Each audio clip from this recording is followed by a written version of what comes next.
Hola amigos, ¿cómo están? ¿Qué tal? Estoy aquí con un maestro que tiene mucha experiencia en plantas maestras, Kinti Sungu. Bienvenido, ¿cómo estás? ¿Qué tal? Bueno, Gracias por esta entrevista y por todo lo que te quiero preguntar. Y me gustaría que te presentes, por favor. ¿qué tal, hermanos, hermanas, hermanitos, hermanitas? Mi nombre espiritual es Kinti Sunku, corazón de colibrí. Y bueno, les comento, soy filósofo, antropólogo, pero hace más o menos unos 21 años comencé a practicar siempre de manera seria, ¿no? Y con maestros, el uso de las plantas maestras, en este caso la ayahuasca, y luego, digamos, me llamó a ir a iniciarme, entonces fui a la selva a hacer mi preparación como debe ser, y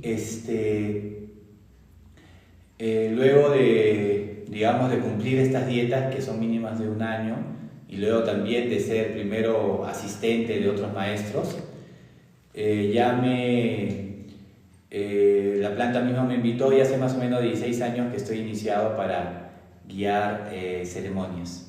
Para las personas que nunca han escuchado esto, contanos un poco qué es una planta maestra. Ya. Bueno, en principio, normalmente el uso de estas plantas se les llama alucinógeno. Inclusive gente académica, ¿no? Menciona esto. Pero en realidad, por ejemplo, ¿no? A veces le digo esto a mis pacientes, ¿no? A veces le digo esto a mis pacientes, tú le comentas a alguien, voy a tomar ayahuasca, y te dicen, no, ¿cómo vas a tomar eso si eso es una droga, es un alucinógeno, digamos, ¿no? Inclusive otras personas están también en una lógica de ir a experimentar sustancias y estados alterados de conciencia, y dicen, quiero probar una más, la ayahuasca, y después voy a tomar otro bufo, y después voy a tomar tal, sananga, y tal, y tal, y tal, así como un glotón espiritual, ¿no? Ya. ¿No? Entonces, como probar. También es un enfoque como que no es para mí el más correcto, ¿no? Pero en realidad muchos dicen que es un antialucinógeno. Un alucinógeno obviamente es lo que causa alucinaciones, ¿no? Y una alucinación es ver algo que está ahí, pero que en realidad no está ahí, sino que lo estás viendo porque estás en un estado alterado de conciencia, ya sea, por ejemplo, por alguna sustancia o por un trastorno, ¿no? O alguna situación.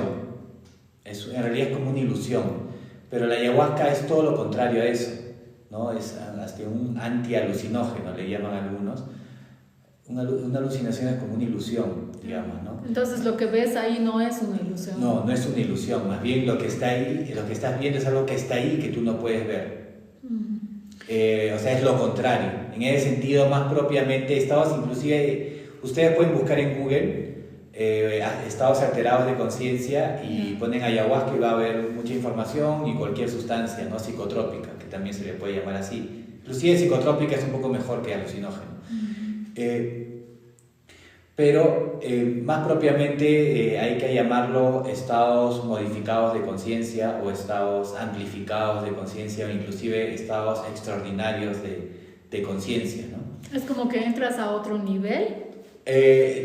Amplías tu percepción, es un estado amplificado de percepción, de conciencia, ¿no? Entonces, más o menos, ¿qué quiere decir esto, no? O sea, la ayahuasca te hace ver lo que no puedes ver, hace visible lo que es invisible. Yeah. Por ejemplo, la ayahuasca es un preparado basado en dos plantas, una que es la chacruna, su nombre científico es Ichotria viridis, y contiene el DMT, la dimetiltriptamina. Podemos pasar acá en la descripción de este TikTok el documental DMT, la molécula espiritual. Sí, es buenísimo, es un estudio, bueno, ¿no? que es un estudio que es basado en el libro de Starman, Yeah. donde él investiga qué es lo que pasa en el cerebro cuando entras en estados profundos de meditación, de oración, y para esto hizo estudios con monjes tibetanos y monjas benedictinas. O sea, no decir yo creo en Dios, eso no sirve prácticamente para nada. O sea, es una práctica. O sea, cuando tú eres realmente conexión con lo sagrado no es simplemente yo creo, sino es practicar, ¿no? Entonces, practicantes, digamos, que tienen 20, 30 años, 40 años, pues, ¿no? Como monjes y monjas tibetanos, monjes benedictinos, y encontró que cuando ellos entraban en estos profundos estados de meditación o oración, producían DMT, y el que lo producía era la glándula pineal, ¿no? Inclusive se dice que cuando nacemos, hay una explosión de DMT, y cuando morimos, por ejemplo, esa experiencia de la gente que muere en el quirófano, y de pronto ve como una luz, y eso en realidad esa luz es una explosión de DMT que se da cuando morimos. Entonces por eso la gente regresa, digamos, no muere al final, regresa a esa experiencia y tiene como nuevas capacidades, ¿no? Nuevos dones, nuevas sensibilidades, ¿no? Y esto tiene que ver que este DMT que tanto producimos nosotros cuando entremos en estos estados, o con el uso de plantas maestras que también contienen DMT, muchas plantas maestras contienen DMT, se crean nuevas conexiones neuronales. Wow. Pero el DMT es un tipo de molécula que se llama monoamino, perdón, no sé si ha ido acordado porque he dicho muchas cosas. Estamos haciendo un en vivo, después vamos a escribir el nombre. Perdón. Sí. Está en vivo ahorita. Sí, estamos en vivo. Ya, entiendo. Como habías dicho que para ir pausando. Claro, luego vamos a mandarles segmentos, pero ahora hay las personas que quieren aprender porque casi nunca se escucha de esto. Ya, entiendo. Entonces sigo. Entonces, el DMT es un tipo de molécula que se llama monoamina. Ya. Pero nosotros tenemos en el cuerpo una sustancia que se llama monoamino oxidasa, o sea que oxida las monoaminas. Entonces, por una sustancia que tenemos en el estómago degrada el DMT. Entonces es necesario inhibir esa monoamino, ese MAO, se conoce como MAO. Entonces hay una sustancia que está en la liana, el bejuco, que también es el otro componente necesario para la ayahuasca. Puedes usar otras plantas, pero necesariamente tiene que estar estas dos. O sea, esta sustancia con DMT y un inhibidor de la monoamino oxidasa para que pueda activarse el DMT. Y en este jugo contiene un alcaloide que se llama los beta-carbolinos, armina, armalina y tetrohidarmina, que son del tipo IMO. Este dato que es un poco técnico, es interesante porque también, por ejemplo, los que son monoaminas son los neurotransmisores, la dopamina, la serotonina, la melatonina. Entonces el MAO regula también las monoaminas. Pero a veces, ¿qué pasa? Que nosotros, por cuestiones así genéticas, por ejemplo, producimos mucho de este MAO. Y producto de esto causa que baje tus neurotransmisores, y cuando tú tienes bajo tus neurotransmisores te da depresión, tienes depresión crónica. Entonces los primeros antidepresivos, que en realidad son los más efectivos, justamente fueron del tipo IMAO, inhibidor de la monoamino oxidasa. Interesante. Entonces justamente, por ejemplo, eso es otra cosa que aprovecho para informar a las personas. Por ejemplo, a veces ofrecen ayahuasca en microdosis. Sí. Pero no es la ayahuasca preparada. Es como... más bien, la microdosis es una tintura madre del bejuco de la ayahuasca. Ya. Que no es igual, entonces. Que no es igual, porque no es la mezcla con el DMT. Ya. Pero justamente como tiene esta sustancia IMAO, regula la depresión.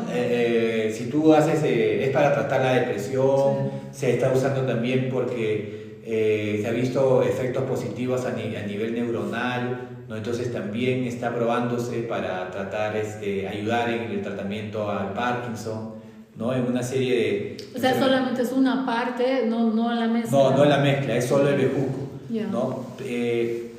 Entonces la ayahuasca es un antidepresivo natural en todos sus químicos, ¿no?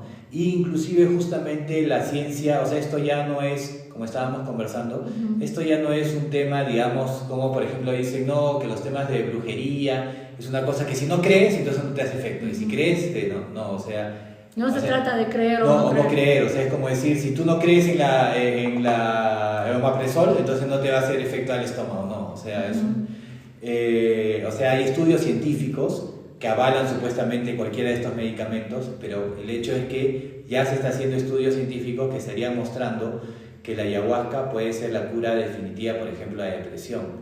Inclusive actualmente en Canadá hay un laboratorio que ha elaborado un medicamento para tratar la depresión en base a los componentes de la ayahuasca. Y ahorita está como en este proceso de 10 años que necesita la FDA para ser aprobado. Pero, o sea, el hecho que ya haya pasado, ya esté en ese momento, es que ya está validado. O sea, como se acuerdan del COVID, que tenía que hacer las vacunas, ¿no? Que tenía que hacer la prueba 1, la prueba 2, significa que ya ha pasado todas esas pruebas para que se valide, ¿no? Entonces, los estudios clínicos muestran, digamos, beneficios inmensos en personas que tienen diferentes trastornos, como la depresión, la ansiedad, ¿no? Y diferentes problemas, pero lo que sí tienes que tomarse en cuenta, que es lo que está explicando, que el DMT, que el hecho mismo que la ayahuasca tenga esta sustancia IMAO, eso también hace que no deberías consumir o tomarlo si es que estás tomando algún tipo de antidepresivo o cualquier sustancia que intervenga en el sistema nervioso. Ahí sí puede... Pues o sea, si tú tienes... Claro, o sea, puede haber una sobreestimulación, por ejemplo, o sea, cuando tú usas dos sustancias que estimulan una misma, por ejemplo, un mismo neurotransmisor, eso puede generar, por ejemplo, lo que se llama el síndrome de serotonina serotoninérgico, que eso puede generar una elevación muy alta, ¿no? De serotonina y dar este síndrome de serotonina, y esto te puede causar casos de aneurisma o casos inclusive de la muerte, o sea, o ataques de psicosis, ¿no? Entonces sí hay unas contraindicaciones y las personas que están en alguna medicación, como lo que mencionas, no podrían hacerla. Claro, de repente iba a hablar de eso también, pero en sí la ayahuasca es un preparado, este preparado de estas dos plantas, y es bien inocuo, o sea, no tiene efectos negativos en el cuerpo, todos sus efectos son positivos. No genera adicción, al día siguiente no estás así como resaqueado, ¿no? O sea, no hay nada de eso. Pero sí tiene contraindicaciones, o sea, no todas las personas pueden tomar. Por ejemplo, personas que tienen problemas del corazón, problemas de hipertensión, problemas a nivel, cualquier tipo de enfermedad crónica que tengan y estén tomando un medicamento, tienen que avisar al que está dirigiendo la ceremonia. Y claro, el que dirige la ceremonia, aparte de la formación, digamos, tradicional, tiene que tener también un conocimiento químico, ¿no? Claro, para saber cómo tratar. Para saber, o sea, digamos, y saber, por ejemplo, a mí también me dicen, digamos, algún problema de salud que primera vez que escucho inclusive, y entonces ya, pedime el medicamento. Entonces ya cuando yo investigo, porque como bueno, también soy filósofo, investigador, puedo leer literatura científica, y ahí te indica, por ejemplo, ese es un dato que es bien interesante, bien importante, sobre más o menos cómo podemos manejar el ayahuasca, es que como hay antidepresivos del tipo IMAO, hay muchos estudios para la aprobación de estos IMAO, ¿no? Y justamente el hecho, actualmente los psiquiatras ya no recetan estos tipos de antidepresivos tipo IMAO, sino uno de segunda, tercera generación como la sertralina, porque los antidepresivos del tipo IMAO tienen muchas contraindicaciones, por ejemplo con alimentos con altos contenidos de tiramina, con otros medicamentos. Entonces por eso ya muchos psiquiatras decidieron ya no recetar estos antidepresivos tipo IMAO, o sea, los primeros que se hicieron, pero actualmente hay muchos psiquiatras que dicen que estos de segunda, tercera generación no hacen ningún efecto, o sea, no te ayudan a estar así nomás, pero no, en realidad son mucho más efectivos los del tipo IMAO, pero que es necesario hacerlo con un higienismo, o sea, con una dieta. Y para eso también quiero preguntarte, porque hay muchas personas que han venido y me han preguntado que en algunas ceremonias te piden dietar, no comer ciertas cosas, pero algunos te dicen, sí, ven y no pasa nada. ¿Qué dices al respecto? ¿Qué es lo ideal? En principio, en la práctica tradicional hay una serie de restricciones para poder hacer estas prácticas. Dentro de su contexto cultural, social, cosmológico, por ejemplo, pueden decir, mira, ¿sabes qué? No puedes comer carne de venado porque antiguamente era un machi, o sea, era un brujo, en los ayánicas, por ejemplo, ¿no? O algo así, ¿no? O no puedes comer el tapir porque este tapir es un ser sagrado y que no, ¿no? O sea, digamos, y que más o menos responde, pero a veces, ¿qué pasa? Como 51 pueblos indígenas practican el ayahuasca y si bien tienen que haber elementos en común, cada uno tiene sus particularidades. Entonces, lo que dice un pueblo no necesariamente lo dice en el otro. Inclusive, dentro de los maestros tienen diferencias, ¿no? O sea, no es igual. Pero, por ejemplo, con este dato de los IMAO, o sea, del inhibidor de la monoamina oxidasa que contiene el bejuco de ayahuasca, por ejemplo, sí tiene algunas, digamos, contraindicaciones con respecto a algunos alimentos, con algunos medicamentos. Por ejemplo, si tú lees estos papeles que están dentro de las indicaciones que están en los medicamentos, dice, esto no puedes tomar en caso que esté tomando inhibidores de la monoamina oxidasa. Entonces, ¿por qué? Porque ya se sabe eso. Entonces, lo interesante es que si tú lees la información de los antidepresivos del tipo IMAO, cumple también con el ayahuasca, ¿no? Entonces, eso nos da también una mayor, digamos, capacidad para poder hacer menos, digamos, peligroso la ayahuasca. Entonces, sí hay cuestiones, digamos, científicas que dirían por qué es la dieta. Por ejemplo, en este caso de los IMAO, con respecto a la tiramina. La tiramina también es un tipo de monoamina que interviene en la presión.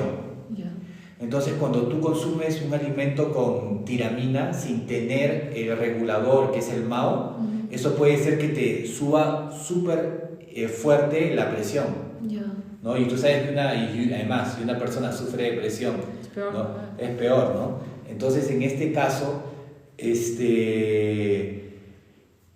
hay razones científicas que tienen que ver con los inhibidores de la monoamina oxidasa. O sea, y los que manejan bien no solo la parte cultural, ¿no? Científica y también espiritual, como por ejemplo el chancho, ¿no? El chancho tiene ciertas cargas que al momento o sea, que va más allá simplemente de que si tiene un bioquímico, que esta implicación, sino que fácticamente, o sea, te sientes pesado, ¿no? Entonces, no hay que estar en ningún estado de pesadez, es una cosa importante.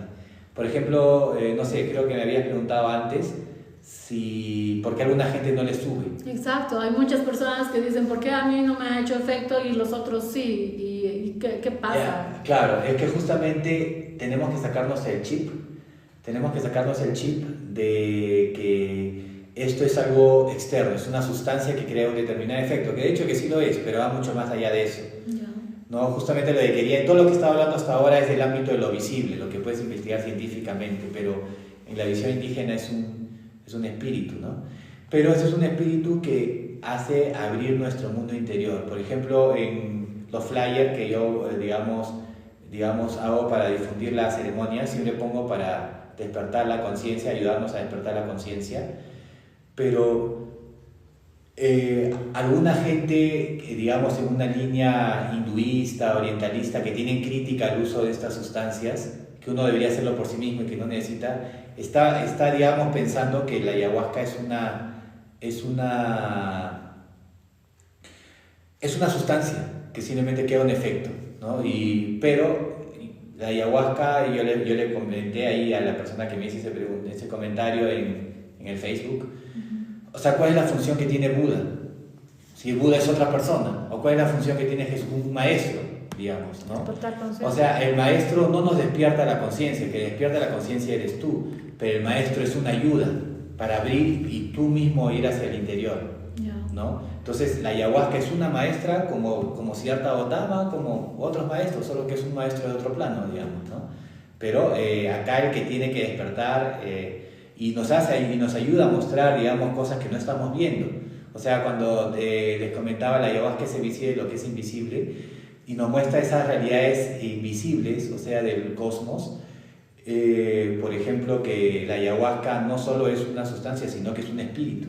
Y que no solo existe un espíritu, justamente me preguntabas que es una planta maestra. Las plantas, cuando se le llama planta maestra en el contexto del curanderismo amazónico, hace referencia a plantas que tienen un espíritu. Se llama su madre, le dicen siempre. Wow. Su duende o su genio, le dicen algunos, ¿no? Y esto es lo que tiene, y cuando la tomas, ¿incorporas o haces que el espíritu se presente o cómo? No, ese es otro tema que creo también conversamos un poco antes, y es el hecho de por qué una persona debe estar iniciada, ¿no? Justamente comentaba este libro de las cartas de Don Juan, en donde Don Juan, Carlos Castaneda, digamos, conoce a Don Juan porque estaba estudiando el uso de hongos y sustancias en los 50, o sea, en ese tiempo se había escrito muy poco sobre el tema.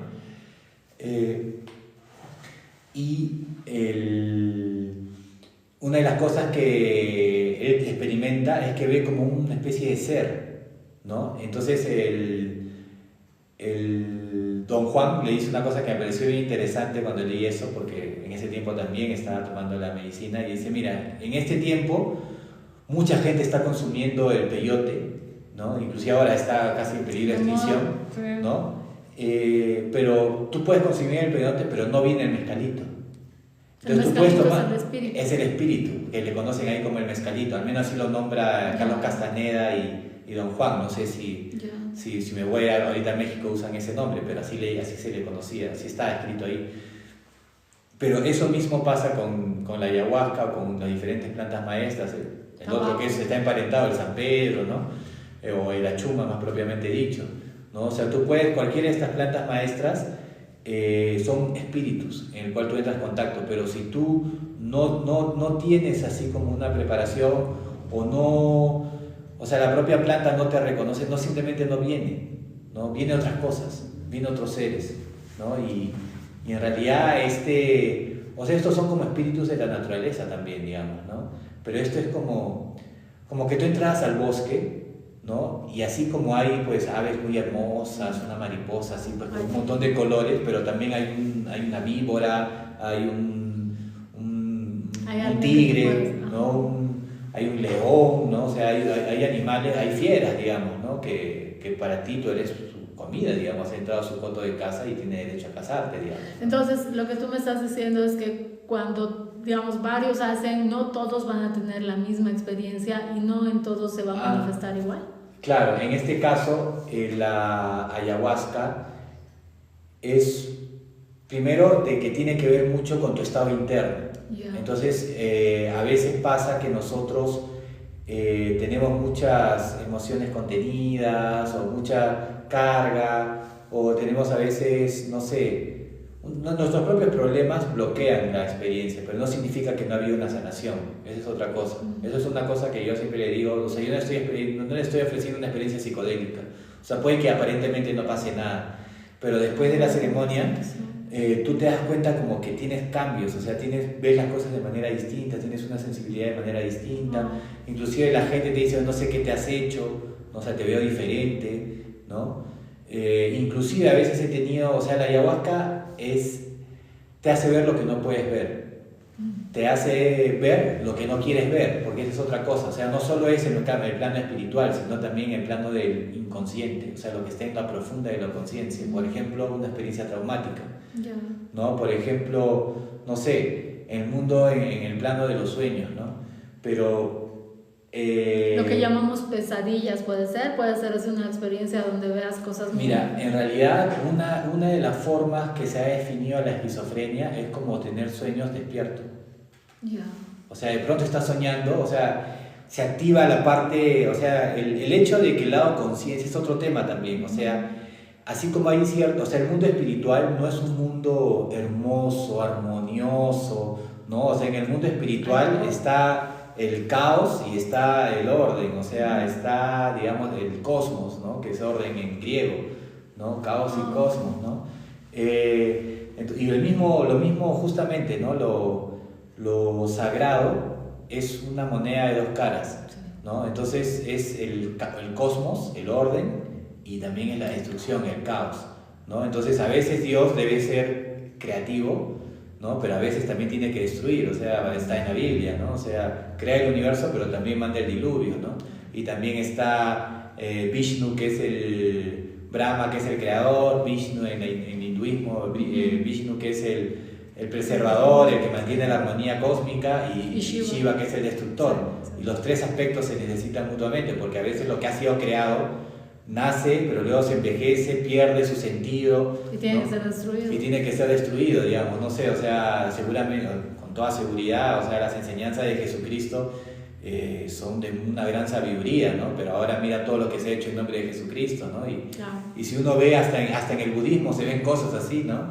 En todas las religiones, o sea, de cómo se han fundado a cómo luego los discípulos supuestamente siguen las enseñanzas, es bien diferente, ¿no? ¿Sabes? Quisiera que en este punto hablemos sobre cuán importante... Me ha gustado mucho este ejemplo que tú has dado del bosque, ¿no? Es como entrar a un bosque y te vas a encontrar aves hermosas o monstruos horribles. Y cuán importante es el guía. ¿Cuánta preparación tienes tú, por ejemplo? Porque ahora se ve hasta, no sé, pues hay tutoriales que en dos semanas te puedes volver maestro y guía. ¿Qué piensas tú de eso y qué tendríamos que tener cuidado? Ya, justo comentaba con un amigo con el que se inició unos años antes que yo, pero más o menos hemos estado en el camino.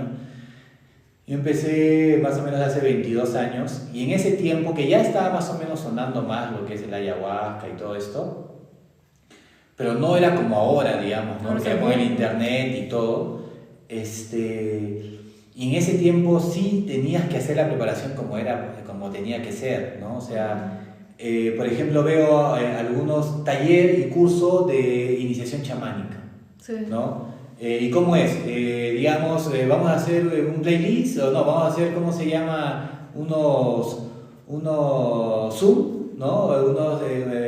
Tres módulos, 2 semanas. Unos 3, 4 módulos, 2 semanas, y luego vas a leer tal libro y tal. Exacto. No, así no es, o sea, así no es. Y lees cualquier libro sobre los estudios antiguos de cómo es más o menos la iniciación chamánica. Y los que realmente lo han experimentado saben lo que es. O sea, para iniciarse como un maestro o iniciarse, la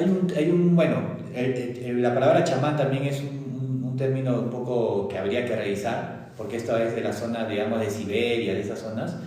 Pero, por ejemplo, hay un texto de Mircea Eliade, lo puedo pasar el link por acá, que se llama El chamanismo y las técnicas arcaicas del éxtasis.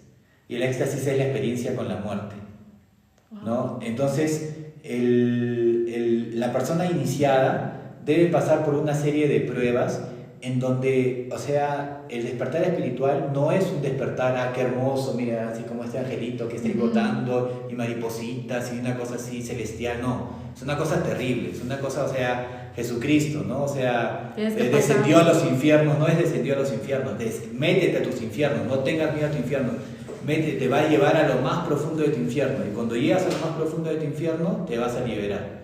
O sea, el estado crístico es un estado chamánico, estático, o sea, es superar el miedo a la muerte, o sea, pero eso significa que te va a llevar a tus situaciones más límite, a lo más oscuro de tu alma, a tus mayores traumas, y te lo va a poner ahí. Y mucha gente, por ejemplo, por ejemplo, te voy a comentar, o sea, que yo tengo también experiencia en trabajo de campo y todo, y de comunidad, ¿no? O sea, donde y dices, no hay que ir a las comunidades, pero tú te vas a las comunidades y no es que todos los indígenas toman.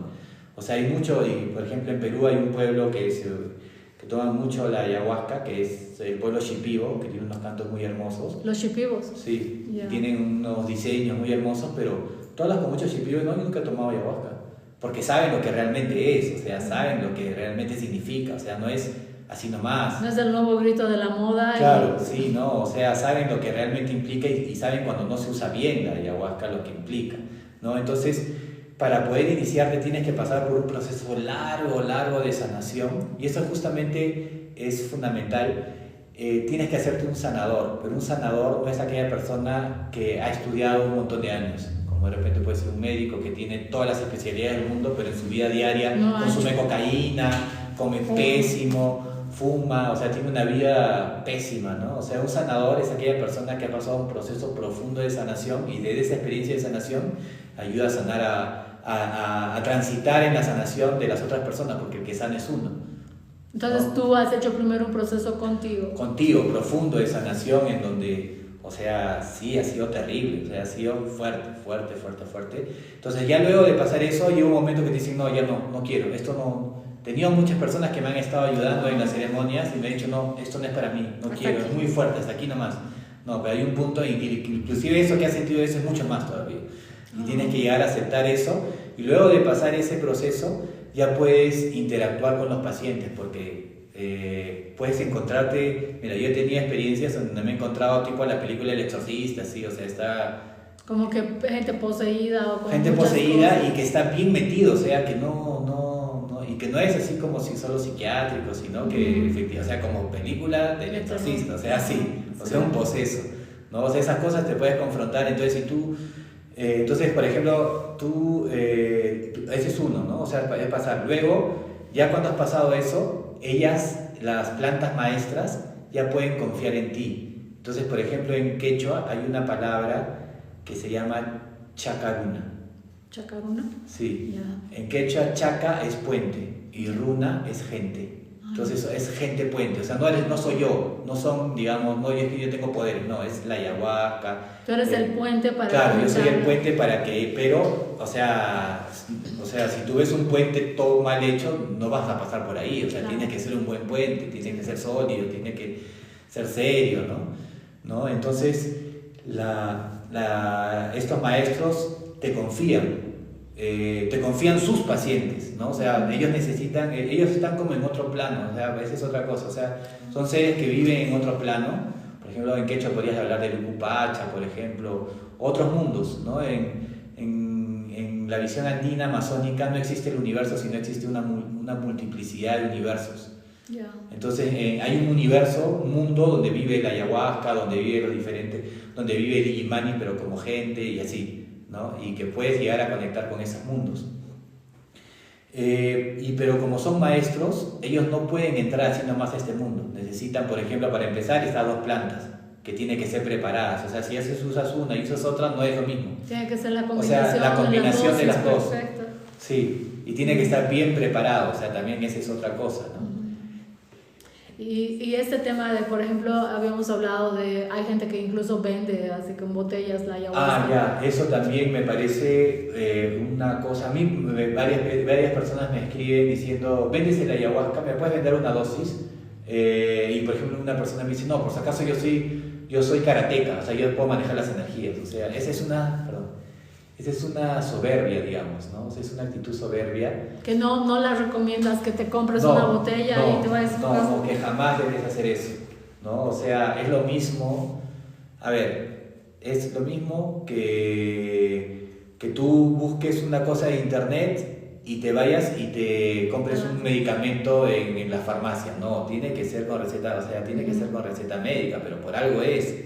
Tiene que ser guiado y cuidado, porque no sabes cómo vas a reaccionar. Claro, no sabes cómo manejar esa energía, o sea, digamos, a nivel emocional, ¿no? A nivel de... Entonces primero tienes que tú aprender a manejar tus propios demonios internos, porque nadie, o sea, el hecho de que estés vivo, hasta que mueras vas a tener tus miedos, tus demonios, pero tienes que saber cómo manejarte con tus propios demonios, entonces, primero tienes que hacerlo tú. Por eso tienes que pasar por un proceso de sanación. Pero si tú no has hecho eso, en vez de ayudar al paciente, tú mismo vas a transmitir tus propios demonios. Sombras y tus demonios a los demás. A los demás. Entonces, primero tienes que tener, y luego tienes que manejar a los otros. O sea, y luego tienes que hacer que los otros no te afecten con su... O sea, no te... Claro, tienes que saber bloquear o protegerte. Claro, tienes que saber protegerte. Y esa protección no te lo pones tú, te lo ponen los propios maestros que ya te han aceptado. ¿No? Entonces, tú vas a ir a ayudar y lo vas a agarrar y ¡pum! Hay un montón de gente que también y ha salido como un loco a la calle, o sea, todos son locos, incluido el maestro, digamos, ¿no? Entre comillas, ¿no? Entonces, tienes que tener unas protecciones que los maestros mismos te han puesto. para poder interactuar con alguien con problemas fuertes, digamos, ¿no? Porque eso salta también. ¿Qué recomendarías a las personas que nos están viendo? Porque mucho se habla de, está de moda, ¿no? Lo espiritual. ¿Cuál sería el primer? Tres formas de preparar y no hay una sola forma, pero sí tienes que respetar la forma que te dice el maestro, inclusive tú mismo. O sea, si tú has llegado a una conclusión que tiene que ser así y luego lo cambias, también lo tienes que cambiar, pero igual si lo cambias tienes que respetar algo, o sea, tienes que tener un principio, tienes que seguir ese principio. Esa es otra cosa, tienes que seguir todas las indicaciones que te dice el maestro. En segundo lugar, yo por ejemplo, bueno, en mi caso hay que hacer una dieta mínimo de 3 días y básicamente la dieta de 3 días es para que cualquier cosa que hayas comido y que puede que todavía esté en tu cuerpo, porque hay comidas que duran hasta 3-4 días, pero no más de 3-4 días, entonces ya lo deseches, entonces no vengas con esa carga a la ceremonia. ¿No? Igual con tu energía sexual, ¿no? Con alguna cosa. ¿Alcohol también? Alcohol, ¿no? También tienes que hacer restricciones a nivel de sexo, drogas, alcohol. ¿No? ¿Y comida de carne? O sea, sí, por ejemplo, o sea, no debes comer, por ejemplo, carnes rojas, sobre todo chancho, no ají, no limón, ¿no? Porque ¿no? eso puede alterar o no. O sea, porque no es que sea malo, ¿no? Pero el ají y el limón tienen un montón de beneficios, digamos, ¿no? Sobre todo también en la posterior, pero tu cuerpo tiene que estar en un... O sea, tienes que tener cosas como neutras, ¿no? Para que tu cuerpo llegue a un estado más equilibrado, o sea, no cosas que hayan chocado. Que no estés con mucho movimiento y que estés claro, más armónico. Más armónico, entonces en 3 días más o menos, digamos, cualquier cosa que hayas comido, cualquier energía, ya más o menos la vas procesando. Por ejemplo, en algunos también es recomendable que en esta dieta de los 3 días también hagas unos baños de limpieza. O sea, mientras más hagas estas limpias y esto, también si sospechas que hay temas de brujería, porque siempre hay, ¿no? Alguien que te leyó las cartas que te hizo algo. O que tú te das cuenta, que todo el mundo te das cuenta que tú tienes como una cosa. Entonces, inclusive que se dice, no, hace varias generaciones, o hemos tenido un abuelo brujo, o en la casa hay cosas, ¿no? ¿Eso se puede trabajar en la ceremonia? Se puede trabajar, pero no es tan bueno que vengas con eso sin haberte hecho una limpia previa. Entonces tú te haces 3 baños, por ejemplo con baño de espinas, o acá le dicen rompemesa, y esa energía, porque al final son energías, viene con más debilidad, entonces eso me ayuda, pero si ya viene con toda la fuerza es como un caballito como un caballo de Troya, ¿no? Entonces, claro, viene con la cosa adentro, ¿no? Entonces esa energía se revela y quiere luchar porque es un trabajo, ¿no? Quiere luchar contra tu trabajo, o sea, es una guerra, ¿no? Y se hace a veces desagradable, ¿no? Porque a veces la persona puede salir de control también.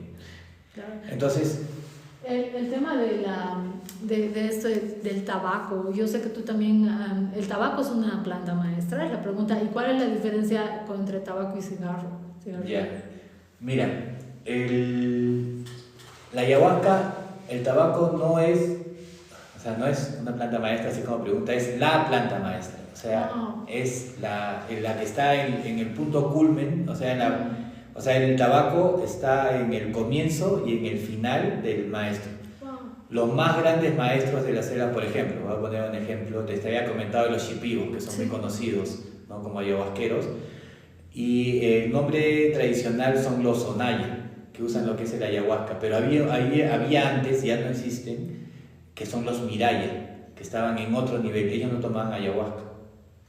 Ellos solo usaban tabaco nomás y con eso conectaban. Igual también entre los ayánicas, que yo tengo más conexión con los ayánicas, con los chipivos, muchos indígenas con chipivos, tengo más conexión con ayánicas. ¿Eso es otra comunidad? Otro pueblo indígena, que son del pueblo arawak, su médico tradicional es el xeripiari, que significa como mascatabaco. Su planta central también es el tabaco. Y lo que te comento es que el tabaco es la planta maestra de todos los maestros. Por ejemplo, hay gente también, esas cosas tampoco se debe hacer, o sea, no es que tú debes hacer, yo voy a hacer porque a mí se me ocurrió una ceremonia de San Pedro y al día siguiente te ofrezco el pack, digamos, el combo. El combo turístico, vas a tomar una ceremonia de San Pedro y después una ceremonia, y también en México, vas a tomar achuma, y el peyote y ayahuasca, ¿no? Y dibujas hacia la ayahuasca, y no, porque en este orden son bien jerárquicos, entonces si tú vas a eso, me comentaba otro maestro, ¿no? Entonces, si tú vas a poner una planta maestra como el achuma y vas a poner una planta maestra como la ayahuasca, ellos van a tratar de ver quién va a ser el que va a manejar todo. Y ahí no puedes mezclar. Y después, por otro lado, también, alguna vez estaba organizando una ceremonia después de un congreso de curanderismo y todos los especialistas, pero acá en Cochabamba, en la Universidad de San Simón. No voy a decir nombres, obviamente, porque tampoco es la idea, pero, por ejemplo, en secreto habían dicho que iban a tomar achuma, San Pedro, el día anterior. Y le digo, oye, momento, la mescalina y el DMT son dos sustancias que intervienen en la serotonina, y son dos sustancias que tienen un proceso largo de duración. O sea, tú has tomado ayahuasca, pero no significa que, o sea, después del día siguiente todavía tienes efectos de... Todavía sigue en tu cuerpo. O sea, todavía sigue en tu cuerpo. Entonces, si estás... Y no puedes mezclar dos sustancias que intervengan en el mismo... Ya. En el mismo... Es un proceso bioquímico. No, haces que una sobreestimulación, o sea, estás... Entonces, eso puede generar este síndrome de serotonina, o sea, no es como que a ti se te ocurra, o sea, estas prácticas no es lo que se te antoje. Lo que se te antoje, o sería lo caso, ¿no? Hacer una ceremonia, no. Es porque la planta mismo te ha indicado. Entonces, entre plantas van a chocar, o sea, mira, yo te digo una cosa así, por ejemplo, tú sabes que la ayahuasca está ahorita casi ya en extinción a nivel natural, o sea, en el bosque es muy difícil que encuentres. Y ahora la gran mayoría de ayahuascas, las que son cultivadas en chacras, pero las que crecen si tú pones una en medio del bosque, tú vas y en 10 años está así, o sea, chiquitito, y digamos en una chacra en 4 años ya puedes cosechar. ¿Por qué? Porque dentro del bosque están en continua lucha, o sea, todo el bosque está luchando, todo. Y así es el orden de son seres naturales, pero en su lucha se armonizan al final y se crean así como ecosistemas. Interesante. Entonces, pero lo que te iba a decir es que no, como el tabaco está por encima de todos, con el tabaco nadie compite. Porque además el tabaco es la planta a través del cual tú entras en contacto con los espíritus. Pero ahora está tan mal usado cuando el cigarro. Ya, ahora, justamente sobre eso te quería comentar. Hace más o menos 8.000 años empezó la agricultura. Pero antes que surja la papa, la quinoa, el maíz, todos esos alimentos que cumplían una función, digamos, agrícola y creó toda una sociedad compleja, porque se necesita tierra de cultivo, organización social, las sociedades complejas se le llama con la agricultura, pero antes de eso, eso se llama cultígeno. El primer cultígeno, o sea, que es convertir plantas silvestres, comenzar a cultivarlas y modificarlas. Ya, el primer cultígeno y para modificarlo fue el tabaco en el continente, de hace 8.000 años se descubrió.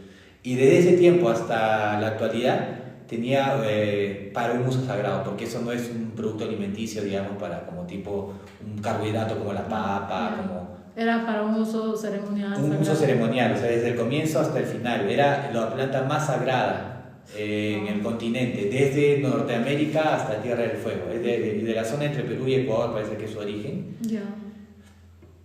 Pero es la planta más sagrada que existe. Y bueno, el tabaco es una planta que en todo ese tiempo, inclusive cuando llegaron los españoles a las Antillas, cuando llegó Colón, unos indígenas le dieron unas hojas, y entonces ellos dicen, pucha, no sé, ¿para qué me das unas hojas, no?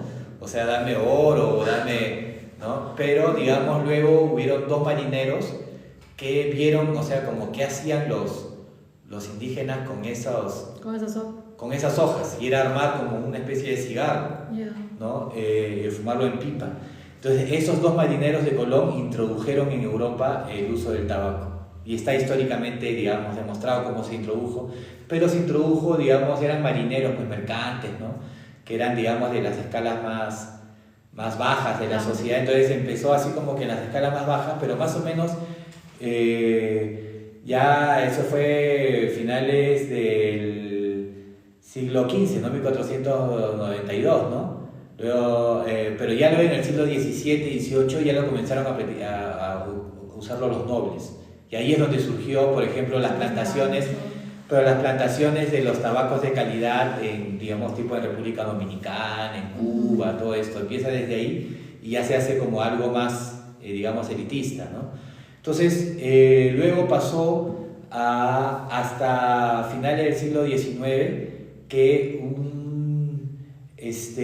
crean el cigarrillo, pero el cigarrillo no es lo mismo que el tabaco. El cigarrillo, el 11% del cigarrillo no es tabaco. Por ejemplo, tú cuando prendes un cigarro, no sé si te das cuenta que no se apaga. También lo sabes porque se le pone por ejemplo, a fumar al lequeco, al sapo. No se apaga. Pero si tú le prendes un tabaco así puro, se va a apagar. O sea, si tú lo dejas de fumar, se va a apagar. ¿Por qué? Porque tiene una especie de pólvora. Tiene colorantes. Tiene, por ejemplo, ¿no? Y lo pasa lo mismo con la marihuana o cuando tú fumas. O sea, tú fumas en un papel de color blanco. El papel, para que sea blanco, ha tenido que pasar por todo un proceso de químicos. Es igual que el azúcar blanco. O sea, es blanco porque le han pasado un montón de procesos químicos. No es natural. No es natural. El blanco no existe en la naturaleza, digamos, ¿no? El arroz, nada es blanco. O sea, para que sea la sal, ¿no? O sea, todo lo que es blanco es dañino para el cuerpo, ¿no? La stevia que ves FB o que venden acá. Entonces esto que envuelve en el cigarro es totalmente... No, entonces el papel tiene químicos, ¿no? El filtro mismo también es bien tóxico, ¿no? Entonces todos esos químicos... Entonces hay una cosa, por ejemplo, una película, ¿no? Que se llama, no sé, Buenavista Social Club. Es muy buena, ¿no? Sobre el son cubano que desapareció con la revolución, digamos, cubana. Y después, digamos, como que al final de los 2000 lo tratan de recuperar y juntaron a todos los músicos, y había uno que se llama Compay Segundo, que en esa época tenía 92 años, un sonero cubano, sí, pues de esos legendarios, ¿no? Entonces cuando le están entrevistando, tenía 92 años y tenía un purazo, o sea, mientras ¿y qué pasó? O sea, tú vas a esos lugares y ves a viejitas, a viejitos fumando igual en la Amazonía. ¿Y por qué no se ve la cantidad de gente con cáncer que se da en los sitios donde se fuma cigarrillo? ¿No? Entonces, ese es uno. Segundo, no son las mismas especies, ¿no? O sea, el tabaco que dicen es mucho más fuerte, ¿no? El tabaco es mucho más fuerte. Entonces, tú no puedes fumar, por ejemplo, fumas un cigarro y luego hay gente que agarra y se prende la típica, ¿no? Se prende el cigarro con el otro cigarro. No, tú no puedes hacer eso con el tabaco de la selva, o sea... Porque te da dolor de cabeza. Porque es muy fuerte, ni siquiera... Y otra cosa que hacemos sumamente tóxico con el cigarrillo, que lo metemos a los pulmones. Tragamos. No, el tabaco, tanto los que venden, pues los puros, los habanos, que cuestan $40, $60, no vas a hacer eso porque es para saborearlo, ¿no? Igual también, o sea, porque es muy fuerte para los pulmones, entonces solo es en la boca, ¿no? Y tampoco es para estar todo el día fumando, ¿no? O sea, ahí es donde pierde lo ceremonial. Claro, pierde lo ceremonial, ese es otro tema, o sea, el problema, les voy para las personas interesadas, les comento, también les comento que soy filósofo, antropólogo, todas ciencias sociales, y escribí un artículo que se llama La coca y el tabaco desde la teoría de valor de Marx. En donde es valor de uso, la teoría de valor de Marx es valor de uso y valor de cambio. O sea, en un resumen, pero les voy a pasar el link porque está en una revista indexada, las plantas como valor de uso, o sea, el valor que le damos al momento de usarlo, por ejemplo, la ropa, porque hace frío, los alimentos, tienen valor por el valor para el uso que le damos, pero cuando se convierte en valor de cambio es cuando se convierte en mercancía. Ya. Entonces, cuando se ha convertido en mercancía las plantas maestras, tipo el tabaco, tipo la hoja de coca, tipo la ayahuasca, que también se comercializa, ¿no?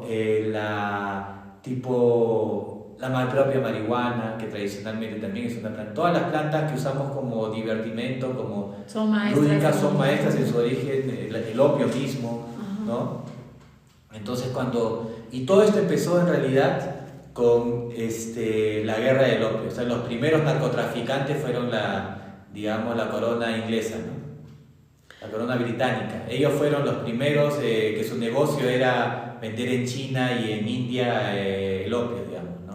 Eso que dices del valor, entonces, como mercancía, eso es totalmente comercial y ahí pierde la parte de la salud. Todas las cosas negativas que se ven en la ayahuasca, en todas estas sustancias que modifican los estados de conciencia, están asociadas no a su uso, sino a su comercialización. Esa es la conclusión que lleva el artículo. O sea, cuando lo conviertes en una mercancía. Claro. Ahí pierde todo, ¿no? Ahí pierde todo, porque básicamente la lógica de esto es el dinero. O sea, aquí lo que vale es el dinero, que me pagues. Bueno, esa es otra cosa también, que me gustaría también a veces, porque alguna gente dice, no, esto no se debería pedir un aporte. No se debería. Primero que nunca digo cobrar, ¿no? Pero ahí yo tengo varias cosas, primero para comentar, ¿no? Lo primero es entender qué es lo que le da valor al dinero. Lo que le da valor al dinero no es el dinero mismo, no es lo que da valor al dinero, es el tiempo que tú le has dedicado, tu esfuerzo para obtenerlo. O sea, yo trabajo 8 horas diarias, producto de mi esfuerzo, de todo el tiempo que me he dedicado para tener esta profesión, claro, ¿no? Este conocimiento, y por eso me dan un papel, un metal, un título, o me meten dinero a mi cuenta y con eso yo compro tales cosas, pero es el valor de mi esfuerzo. Entonces, yo para poder dar este conocimiento no te estoy dando una sustancia, no te estoy vendiendo un microcomercializador de una sustancia, no, estoy ofreciéndote una terapia, un conocimiento que para obtenerlo he tenido que pasar mucho esfuerzo, entonces lo que yo pido es un intercambio, o sea, es una retribución por la energía. Claro, es un intercambio, es una reciprocidad, o sea, porque también es otra cosa que tú tienes que entender. O sea, si tú no das nada, no recibes nada, ¿no? Entonces, antiguamente tampoco es que tú no ibas sin nada. O sea, tú no puedes ir a la casa en las prácticas tradicionales, digamos, el concepto tradicional que llegas a la comunidad, dame tal. No, tú cuando vas tienes que llevarle, a ver, ¿qué necesita el maestro? Como das algo, o sea, necesitas entonces tengo una arroba de yuca, digamos, te voy a llevar carne, pescado, ¿no? Te voy a llevar, no sé, digamos, serrucho, martillo, clavos, ¿no? Cosas que... El trueque que antes claro, el maestro, tú no puedes ir con las manos vacías, es lo mismo. O sea, tú cuando vas a pedirle al imán, ¿no? Más una ofrenda. O sea, tienes que hacer una ofrenda, o sea, pero tiene que ser justa, ¿no? O sea, y además también otra cosa, o sea, si tú no, o sea, y esto es hasta psicológico, está en el psicoanálisis, ¿no? O sea, si tú no pides nada, la gente no valora, es algo psicológico, ¿no? Sí.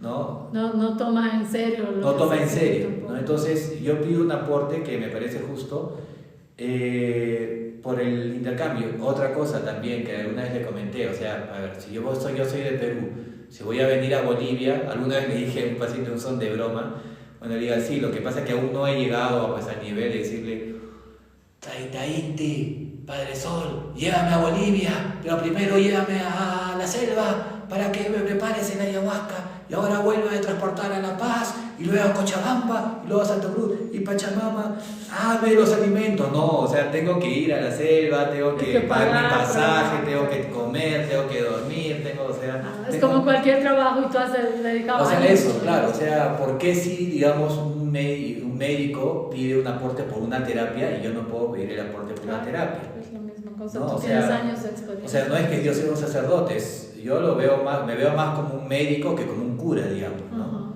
Entonces, así como el médico se ha dedicado años para poder dar este conocimiento, y esa es otra cosa para las personas que piensan que pueden tomar por sí solos y tal, ¿no? Dos ideas así simples, ¿no? Los dos más grandes maestros que existen, digamos, en la historia, en la actualidad, en el sentido de que ha generado las dos principales religiones, bueno, también está el Mahoma, pero es Jesucristo y Siddhartha Gautama Buda. Ya. Y cuando tú ves la biografía de estos dos grandes maestros, ¿no? O sea, tú puedes decir, no, yo no soy cristiano, no, pero no puedes negar que son maestros que han tenido pues, repercusiones, que han cambiado, o sea, que han definido el mundo, digamos, ¿no? Pero estas dos personas, que inclusive tienen relación con lo divino y con una serie de cosas, antes de ser maestros, han ido de discípulos, y han ido discípulos con los diferentes maestros de la India, Siddhartha Gautama Buda, y Jesucristo también, o sea, no se sabe... Han pasado por un proceso. Ha pasado por todo un proceso, inclusive cuando ya Jesucristo iba... Antes de predicar, ya tenía los 33 años y todo, dice, no, primero fue a buscar a Juan, y Juan le dice, Juan Bautista, ¿no? O yo te voy a bautizar a ti, pero pucha, mira tú quién eres, pues, ¿no? Entonces digo, no, o sea, yo no puedo empezar a predicar si es que no estoy iniciado. Es la asociación discipular. Claro, ¿no? Entonces, claro, la asociación discipular, ¿no? Entonces ellos sí, y yo que soy, pues, o sea, y nosotros, así, o sea, en comparación con estos maestros, pues, de este nivel, ¿no? Entonces, y inclusive ellos son así porque te están mostrando cómo debe ser, o sea... Es un ejemplo. O sea, si tú quieres ser maestro como ellos, y lo puedes ser, porque tú puedes ser, tanto Jesús como Siddhartha Gautama, te dicen, no, tú puedes llegar al estado crístico, es más, yo te estoy enseñando para que tú hagas lo mismo que he hecho yo, o sea, llegar al estado crístico. No, yo te estoy mostrando que yo te estoy un camino en el que tú también debes buscar, o sea, llegar a la iluminación, al nirvana, que también lo puedes hacer. Pero es una preparación. ¿No? Pero necesitas una preparación, que además es tu mismo camino, dice Siddhartha Gautama, ¿no? Buda, ¿no? O sea, yo he llegado por acá, pero tú puedes llegar por otro lado. Y me parece muy importante, gracias por explicarnos todo esto. Quiero que nos cuentes en qué, tengo entendido que tienes un grupo, ¿verdad? Donde pueden hacerte preguntas. ¿Cómo te ubican? Ah, ya, sí. Bueno, el nombre de mi centro es Yuyak Wasi. Yuyak es memoria y Wasi es casa, la casa de la memoria, donde conectamos con nuestras memorias. Y ahí pueden buscarme, así pueden buscar en las redes, pero ahí podemos poner en la descripción. Pues en la descripción te puedo poner mi número de WhatsApp. Y ahí, bueno, comento que ahora estoy en Bolivia y normalmente voy viajando por diferentes ciudades. Sí les comento pues a las personas, normalmente estoy haciendo porque ya tengo algunas personas que ya, o sea, tengo un público, entonces normalmente hago en La Paz, Cochabamba y Santa Cruz. Pero, o sea, yo puedo ir a cualquier lado. O sea, si quieres, puedo ir si quieres a Tarija, he hecho también en Tarija, en Oruro, en Potosí. Si me convocan en China, pues me voy a China, ¿no? O sea, pero lo que tengo que tener es un grupo. No me voy a ir a China por 2 personas, ¿no? No me voy a ir armar un grupo para... O sea, tiene que formarse un grupo por lo menos de 8 personas para yo poder viajar a otra ciudad. Genial. ¿Cuál es tu número de celular? Más 51 917 989 192, pero lo voy a pasar ahí. Bueno, lo voy a poner ahí escrito, igual te pueden escribir por privado. Y gracias, muchas gracias. Es bien importante, creo que las personas te hayan escuchado. Vamos a pasar esto después en una grabación. Y quiero que cerremos esto con un consejo que les das a las personas que están con búsqueda espiritual. ¿Cuál sería el consejo? Ya, lo primero que debe ser un proceso de mucha humildad, ¿no? De mucha humildad, ¿no? De que no es un camino necesariamente fácil, ¿no? Es un camino, es como mucha gente que va al psicólogo y dice, yo estoy peor de lo que estaba, ¿no? Lo que pasa es que estás siendo consciente, ¿no? Estás siendo consciente de cosas que tú pensabas que estaban bien, pero en realidad no estaban tan bien, digamos, no es tu ego, ¿no? Entonces sí, es una experiencia intensa porque es, digamos, como matar el ego, ¿no? Inclusive ayahuasca significa haya, es muerto, y huasca es soga, es como la soga del muerto, pero más propiamente es la soga que comunica este mundo con nosotros, pero sí llegas a experimentar una muerte, pero no es una muerte real, como te dije, es una planta bien, nadie ha muerto por ayahuasca, ha muerto por las contraindicaciones que no han seguido, ¿no? Que de repente el maestro no le has indicado, ¿no? Entonces es como morir al ego. O claro, más bien es la muerte del ego, es la muerte de... Entonces es una experiencia intensa. Entonces, lo primero, si uno va a ir con alguien, yo lo que le recomiendo es primero converse con el maestro, o sea, no simplemente llegue. Por eso yo siempre hago una charla, o sea, le dije que hay que hacer una dieta de 3 días.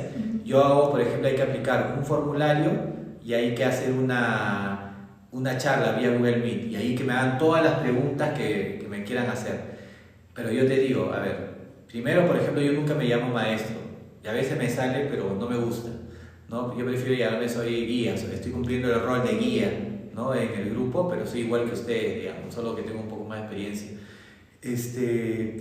Pero, por ejemplo, ustedes deben, o sea, si ustedes sienten algún tipo de, no sé, algo les está diciendo, no, esta persona no me gusta, no, o sea, no, mira cómo viste, mira cómo habla, y los encuentras tomando, ¿no? O sea, o por ejemplo, tiene actitudes así soberbias, como por ejemplo, decir, mira, por ejemplo, una vez estoy en Pucallpa, que es un sitio donde va mucha gente a tomar en Perú, que es en Ucayali, y estaba caminando donde vendían plantas medicinales, o sea, tipo ahí la Sagama, ¿no? La calle de las Brujas, pero de allá de Pucallpa. Yeah.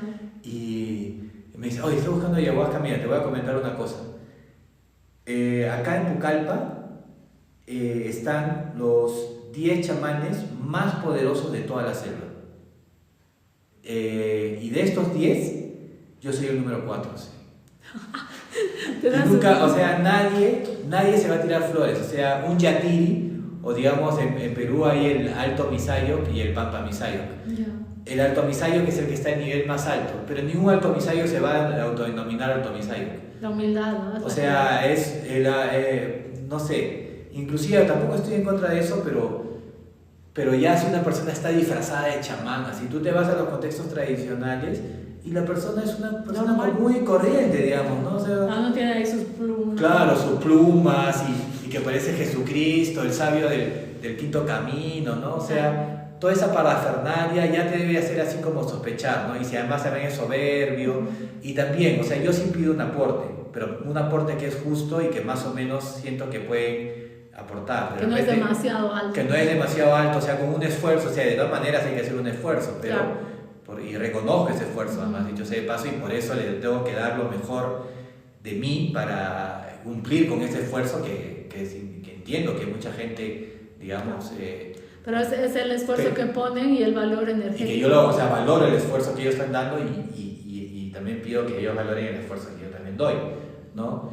Pero, por ejemplo, alguien te va a decir, no, ¿sabes qué? Yo soy el más grande chamán de no sé qué, entonces mis ceremonias cuestan $2,000, $3,000. Y pasa eso. Y pasa, o sea, claro, o sea, también es diferente hacer una ceremonia de una noche, que es generalmente lo que yo ofrezco con la dieta, y otra cosa que obviamente tiene que ser un aporte mayor, cuando se hace un retiro, por ejemplo, de 4 días, de 10 días. Que existe también eso en la selva, ¿no? También existe y también lo organizo, o sea, si se forma el grupo, ¿no? Ya, perfecto. Por ejemplo, hacer toda la dieta conmigo, pero eso también supone, pues, por día, la alimentación, diferentes ceremonias que se hacen, ¿no? Eso se pide. Entonces puede ser o una noche o varios días con varias ceremonias, pero con un orden. Claro, con un orden, y obviamente ese pues cuesta, o sea, se pide un aporte mayor porque son más servicios, más tiempo, ¿no? Pero siempre es, digamos, lo justo, ¿no? Y de repente si una persona no puede darme, tampoco es que le cierre tampoco, o sea, obviamente tenemos que conversar pero me tiene que dar algo, o sea, si no tiene que haber reciprocidad y estás abierto. Tiene que haber una reciprocidad, un trueque, yo tengo que ver su autenticidad, no porque yo quiero tomar y se hace el vivo, ¿no? O sea, no, o sea, me tiene que dar algo que para él es valioso, ¿no? O sea, ya no te voy a dar, pero te voy a dar mi trabajo, te voy a dar... Tomar en cuenta eso, ¿no? Claro, o sea, puedo tomar en cuenta eso, pero obviamente no es porque, voy a hacerme el vivo y voy a decirle, oye, yo soy pobrecito y por favor, dame... No, así no. Ok, súper, muchas gracias. Gracias. Espero que nos veamos. Mande saludos a todos los que te han visto. Gracias. Si tienen más preguntas, pues me las hacen por el WhatsApp.